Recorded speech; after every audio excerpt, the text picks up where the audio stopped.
నమస్తే friends, please subscribe my channel Swapna vlogs. కొరమైన చేపల పులుసు చాలా టేస్టీగా ఉంటుంది. ఇలా ట్రై చేయండి.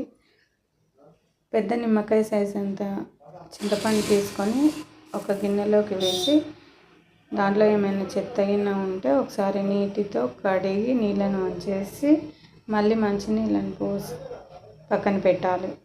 ఒక 10 నిమిషాల పాటు పక్కన పెట్టాలి. చింతపండు నానే వరకు మనం వేరే పని చేసుకోవచ్చు.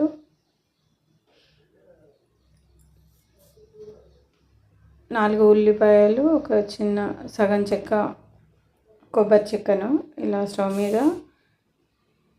మీ దగ్గర నిప్పులు ఉంటే కట్టెల పొయ్యి ఉంటే దాంట్లో అయినా కాల్చుకోవచ్చు. నేనైతే కట్టెల పొయ్యి లేదు కాబట్టి ఇలా పైన ఒక స్టాండ్ పెట్టి ఉల్లిపాయలు కొబ్బరిని కాల్చి పక్కన పెట్టుకున్నాను. పైనంగా పొట్టు ఊడే వరకు మాత్రమే ఫ్రై చేసి స్టవ్ ఆఫ్ చేసుకొని పక్కన పెట్టుకోవాలి. కొరమైన చేపలని మనం కొద్దిగా దొడ్డుప్పు, నిమ్మరసం, ఒక సగం చెక్క నిమ్మరసం వేసుకొని మనం శుభ్రంగా చేపలను కడిగి పక్కన పెట్టుకోవాలి. నీళ్ళలో వేసి కొద్దిసేపు ఉంచి అలాగే నీళ్ళను ఉంచేసి మళ్ళీ మంచి నీళ్ళని పోసి పక్కన పెట్టుకోవాలి. ఎందుకంటే ఇలా చేయడం వల్ల నీచు వాసన అనేది, చేపలకు ఉండే నీచు వాసన అనేది పోతుంది. మనం పక్కన పెట్టుకున్న ఉల్లిపాయలు ఉన్న పైన పొట్టు తీసేసి ఇలాగా పక్కన పెట్టుకోవాలి. కిందంగా ముచ్చుక పైనంగా ముచ్చుక అంటే బొడ్డులాగా ఉంటుంది, అది దాన్ని కట్ చేసి ఇలాగ అన్నిటినీ కట్ చేసి చిన్న చిన్న ముక్కలాగా కట్ చేసి మిక్సీ జార్లో వేసుకోవాలి.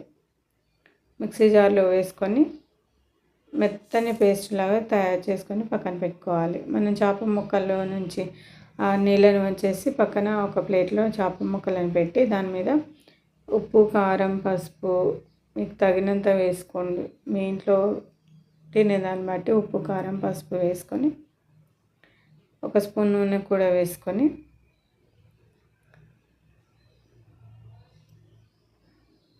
కలుపుకోవాలి. చేప ముక్కలకి ఇలా ఉప్పు, కారం పట్టించడం వల్ల టేస్ట్ అనేది డబుల్ అవుతుంది. మనం పక్కన పెట్టుకున్న మిక్సీ జార్లో ఉన్న ఉల్లిపాయ, కొబ్బరి పేస్ట్ని కూడా ఇలా మెత్తగా మిక్సీ పట్టుకోవాలి.